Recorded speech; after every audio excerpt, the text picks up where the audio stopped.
Assalamualaikum warahmatullahi wabarakatuh.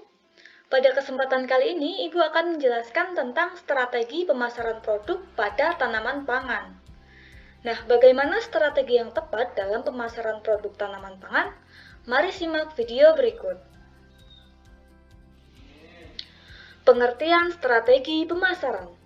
Strategi pemasaran adalah upaya memasarkan suatu produk, baik itu barang atau jasa, dengan menggunakan pola rencana dan taktik tertentu, sehingga jumlah penjualan menjadi lebih tinggi.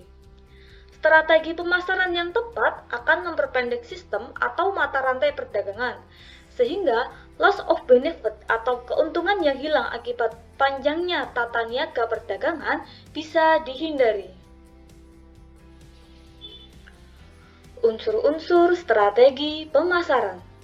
Unsur-unsur strategi pemasaran dibedakan menjadi 3. Yang pertama segmentasi pasar, yang kedua targeting, yang ketiga positioning.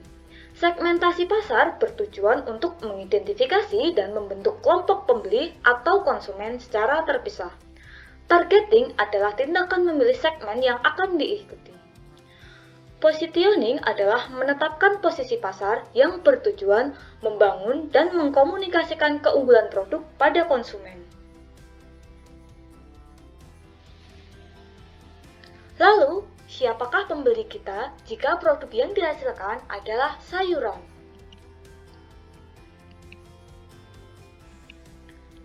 Pada segmentasi pasar, kita harus bisa mengidentifikasi siapa target konsumen kita. Apakah seorang individu? Apakah restoran? Apakah pasar tradisional? Atau supermarket? Lalu, jika target konsumen kita adalah individu, nah individu ini kita bagi menjadi 2, individu menengah ke atas dan individu menengah ke bawah. Jika target kita adalah individu menengah ke bawah, maka poin pertama yang harus kita tekankan adalah pada harga terjangkau dan kualitas produk. Di sini harga terjangkau itu agar bisa dibeli oleh ibu-ibu menengah ke bawah.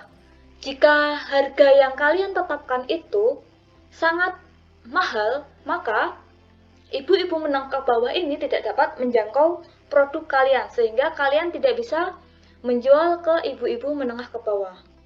Nah, poin kedua yang harus diperhatikan adalah kualitas produk. Lalu bagaimana dengan individu menengah ke atas? Untuk individu menengah ke atas, yang diprioritaskan adalah kualitas produk.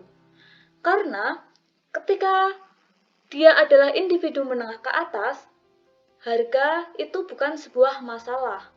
Karena harganya mahal tetap bisa dijangkau. Jadi yang lebih diunggulkan ketika target konsumen kalian adalah individu menengah ke atas, maka lebih ditekankan ke kualitas produk. Nah, jika target konsumen kita adalah individu menengah ke bawah, maka poin pertama yang harus ditekankan pada harga terjangkau. Agar kita bisa menjual dengan harga terjangkau, tetapi kita tetap mendapatkan laba, maka strategi pemasaran yang perlu dilakukan adalah yang pertama pemilihan pengemasan.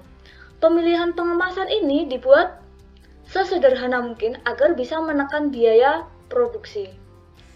Yang kedua, pemilihan tempat penjualan. Pemilihan tempat penjualan ini juga berpengaruh karena ketika kita memilih tempat penjualan dengan harga sewa yang mahal, maka itu akan memperbesar biaya tetap. Yang ketiga, yang bisa diunggulkan selain pemilihan tempat dan pemilihan pengemasan, kita juga bisa mengunggulkan pada kualitas produk. Karena target kita adalah konsumen menengah ke bawah dan kita harus menekan harga biaya, maka pemasaran yang bisa kita lakukan yang pertama bisa melakukan penjualan langsung atau promosi lewat WA. Yang kedua, kita bisa melakukan penjualan di pasar tradisional. Yang ketiga, kita bisa melakukan penjualan dengan cara menitipkan di warung. Lalu bagaimana jika target kita adalah individu menengah ke atas? Nah, pada individu menengah ke atas, harga itu bukan suatu masalah. Maka yang perlu kita tekankan di sini adalah keunggulan dari produk atau kualitas dari produk. Nah, Bagaimana cara kita menjaga kualitas produk? Dengan cara kita harus mensortir produk sebelum kita melakukan penjualan. Yang kedua, pemasaran ini bisa dilakukan dengan menggunakan iklan berbayar agar dapat dijangkau oleh masyarakat luas. Yang ketiga, kita bisa melakukan penjualan melalui marketplace. Pada konsumen individu menengah ke atas, maka yang kita unggulkan adalah kualitas produk. Nah, setelah kualitas produk, agar kita bisa menjaga kualitas produk agar tetap baik, maka kita harus memilih pengemasan yang tepat.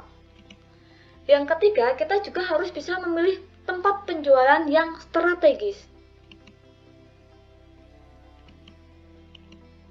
Nah, jika target konsumen kita adalah individu menengah ke atas, maka biasanya individu menengah ke atas ini lebih banyak untuk bermain bersosial media. Maka kita bisa menjualnya lewat Instagram, lewat Shopee, atau lewat JDID. Bagaimana jika target konsumen kita adalah supermarket atau restoran? Jika kita menjual di supermarket atau restoran, maka kita harus memenuhi standar produk yang ada di restoran atau supermarket. Yang kedua, kualitas produk ini harus benar-benar dijaga. Yang ketiga, harga produk ini masih bisa kita tentukan dari penjual. Bagaimana jika target konsumen kita adalah pasar tradisional? Pada pasar tradisional, hal yang pertama kita penuhi adalah standar produk. Yang kedua adalah kualitas produk. Yang ketiga adalah harga produk. Jika konsumen kita adalah pasar tradisional, maka standar produknya itu berbeda dengan supermarket ataupun restoran. Biasanya pada supermarket atau restoran standar produknya berada pada grade A, yaitu kualitas terbaik. Jika pada pasar tradisional biasanya di grade B atau kualitas sedang. Nah, harga produk yang ditentukan di pasaran itu tergantung dari jumlah suplaian yang ada di pasar. Misalkan jumlah suplaian yang ada di pasar tradisional itu sangat banyak, maka biasanya harga akan turun. Jadi harga produk ini akan susah ditentukan jika kita akan menjual di pasar tradisional. Hasil panen yang melimpah, maka yang perlu kalian lakukan adalah membuat pensortiran.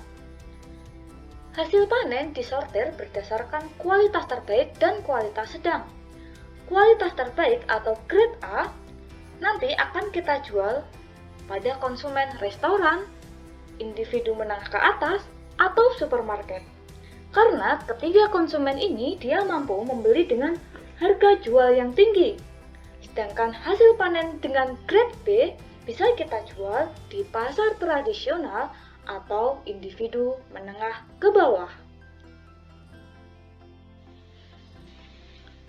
Pada strategi pemasaran dikenal unsur taktik pesaing. Unsur taktik pesaing dibagi menjadi dua. Yang pertama, diferensiasi. Yang kedua, bauran pemasaran atau marketing mix. Diferensiasi atau pembeda antara produk sendiri dengan produk lain.